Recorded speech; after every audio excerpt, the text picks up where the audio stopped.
이번 영상에서는 풍성하게 사는 방법을 이해하고 하나님의 축복을 받기 원하는 분들을 위한 근본적인 주제인 하나님의 축복을 받는 비결, 풍성하게 사는 방법을 다루겠습니다. 성경은 목적과 기쁨, 신성한 축복이 가득한 삶을 살 수 있는 방법에 대한 일련의 지침을 제공합니다. 우리는 하나님과 조화롭게 살고 결과적으로 축복받은 삶을 경험하는 비결을 밝혀주는 성경적 원리를 탐구할 것입니다. 풍요롭게 산다는 것은 무엇을 의미하는가? 세부 사항을 알아보기 전에 우리는 하나님의 말씀에 비추어 풍성하게 산다는 것이 무엇을 의미하는지 이해할 필요가 있습니다. 요한복음 10장 10절에서 예수님은 도적이 오는 것은 도적질하고 죽이고 멸망시키려는 것뿐이요 내가 온 것은 양으로 생명을 얻게 하고 더 풍성히 얻게 하려는 것이라 고 말씀하셨습니다. 여기서 예수님은 물질적 소유를 뛰어넘는 풍성한 삶을 약속하십니다. 이는 평화와 기쁨, 그리고 하느님의 끊임없는 현존으로 특징지어지는 충만한 삶을 의미합니다. 진정한 풍요는 주님과의 깊고 친밀한 관계에서 시작됩니다. 예수님은 자신이 모든 생명과 모든 풍요의 근원임을 분명히 하셨습니다. 이는 하나님의 축복을 받으려면 먼저 그분을 찾고 그분을 우리 삶의 중심에 두어야 함을 의미합니다. 순종의 원리. 하나님의 축복을 받는 가장 분명한 비결 중 하나는 순종의 원칙에 있습니다. 신명기 28장 1-2절을 보면 내가 만일 내 하나님 여호와의 말씀을 듣고 내가 오늘날 내게 명하는 그의 모든 명령을 지키면 내 하나님 여호와께서 너를 높이시리라 고 기록되어 있습니다. 너희는 세계 모든 민족보다 뛰어나리라. 너희가 너희 하나님 여호와의 음성을 들을 때에는 이 모든 복이 너희에게 임하고 너희에게 미치리라. 여기에서 우리는 하나님의 말씀에 순종하는 것이 그분의 축복이 우리에게 흘러가는 열쇠라는 것을 알 수 있습니다. 우리가 하나님께서 정하신 원칙에 따라 생활할 때 하나님께서는 우리를 축복하시겠다고 약속하셨습니다.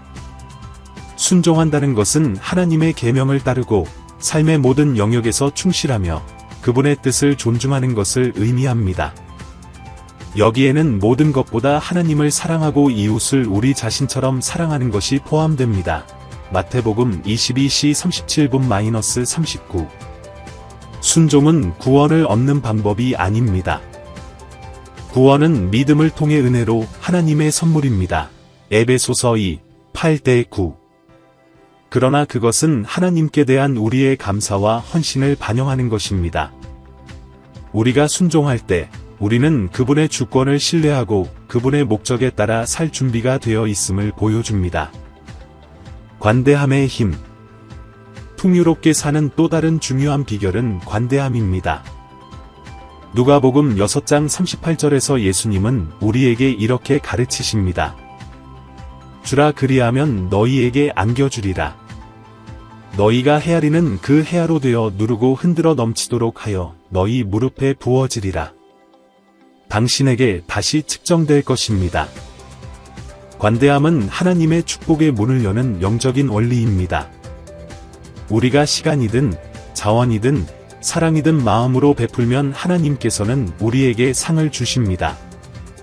이는 우리가 어떤 보답을 기대하면서 주어야 한다는 뜻이 아니라 올바른 동기로 행할 때 하나님께서 친히 우리의 필요를 채워주십니다. 잠언 11장 24-25절은 이 진리를 강조합니다. 후히 주는 자에게는 더 많은 것이 더할 것이요 정의 이상으로 아끼는 자는 오히려 손해를 입게 되리라. 베푸는 행위는 우리의 공급자이신 하나님에 대한 신뢰를 보여주며 물질적인 것에 지나치게 집착하지 않고 살도록 가르칩니다. 먼저 하나님의 나라를 구하라. 하나님의 축복을 받는 방법에 대한 가장 강력한 구절 중 하나는 마태복음 6장 33절에 있습니다.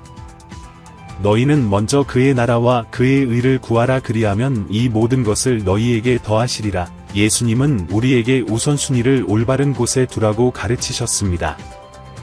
우리가 하나님의 나라를 먼저 구할 때, 즉 하나님을 우리 삶의 중심으로 삼고 그분의 가치관에 따라 살아갈 때, 다른 모든 것은 그분께서 공급해 주실 것입니다. 여기에는 하나님에 대한 완전한 신뢰와 그분의 영광을 위해 살고자 하는 의지가 포함됩니다. 예수님은 우리가 무엇을 먹고 입을지, 물질적 필요를 어떻게 충족시킬지 걱정하는 대신 그분이 우리를 돌보신다는 것을 믿으며 하나님의 왕국에 집중하도록 격려하십니다. 풍요로운 삶을 위한 기초로서의 믿음. 믿음은 하나님의 모든 축복이 우리 삶에 나타나는 기초입니다. 히브리서 11장 6절은 우리에게 믿음이 없이는 하나님을 기쁘시게 하지 못하나니 하나님께 나아가는 자는 반드시 그가 계신 것과 또한 그가 자기를 찾는 자들에게 상 주시는 이심을 믿어야 할지니라 고 상기시켜 줍니다. 믿음은 우리를 하나님의 약속과 연결시켜 줍니다. 우리가 믿을 때 우리는 하나님께서 기적을 행하시고 우리 삶에 개입하시며 초자연적인 방법으로 우리를 축복하실 수 있는 자리를 마련합니다.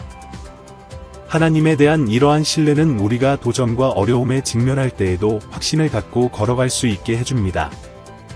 믿음은 우리가 상황 너머를 보고 하나님이 그분의 약속을 이행하시는데 신실하시다는 것을 믿도록 도와줍니다. 용서, 평화롭고 풍요롭게 살아가는 열쇠. 하나님의 축복을 받는 또 다른 근본적인 측면은 다른 사람들과 평화롭게 사는 것이며 여기에는 용서도 포함됩니다. 마가복음 11장 25절에서 예수께서는 서서 기도할 때에 누구에게 혐의가 있거든 용서하라 그리하여야 하늘에 계신 너희 아버지께서 너희 허물을 사하여 주시리라 고 말씀하셨습니다. 용서는 우리를 원한의 짐에서 해방시키고 하나님과 화목하게 해줍니다. 그것은 신성한 축복을 받을 수 있는 열린 문입니다. 왜냐하면 우리가 용서할 때 하나님의 사랑이 우리 삶에 자유롭게 흘러가도록 하기 때문입니다. 하나님께서 그리스도를 통해 우리를 용서하신 것처럼 우리도 세상에서 용서의 대리인이 되어야 합니다. 주님과 그분의 공급하심을 신뢰하십시오. 마지막으로 우리 삶의 모든 영역에서 하나님을 신뢰하는 것은 풍요롭게 사는데 필수적입니다. 잠언 3장 5대 6절에는 다음과 같은 말씀이 있습니다. 너는 마음을 다하여 여호와를 의뢰하고 내 명철을 의지하지 말라 너는 범사의 그를 인정하라 그리하면 내 길을 지도하시리라. 주님을 신뢰한다는 것은 우리 자신의 제한된 이해를 제쳐두고 그분의 지혜와 공급하심에 전적으로 의존하는 것을 의미합니다. 우리는 종종 모든 상황을 통제하려고 노력하지만 하나님은 그분이 모든 상황을 통제하신다는 것을 아시고 그분 안에서 안식하도록 우리를 초대하십니다. 우리가 신뢰할 때 그분은 우리를 올바른 길로 인도하시고 그분의 온전한 뜻대로 우리를 축복하십니다. 결론, 풍요롭게 사는 방법. 풍성하게 살고 하나님의 축복을 받으려면 우리는 그분의 말씀에 순종하고 관대하고 먼저 하나님의 왕국을 구하고 믿음으로 살고 주님을 온전히 용서하고 신뢰해야 합니다. 이러한 성경적 원칙은 축복받고 목적 있는 삶의 비결입니다. 기억하십시오. 하나님은 우리가 풍성하게 살기를 원하시지만 그 풍요는 우리 영에서 시작되어 우리 삶의 모든 영역에 반영됩니다. 이 풍성한 삶을 경험하고 싶다면 오늘부터 이 원칙을 적용해 보세요. 이 영상이 마음에 드셨다면 좋아요를 남겨주시고 채널을 구독하시고 친구들과 공유해주세요. 믿음 안에서 함께 성장하고 하나님의 축복을 우리 삶에 끌어들이자.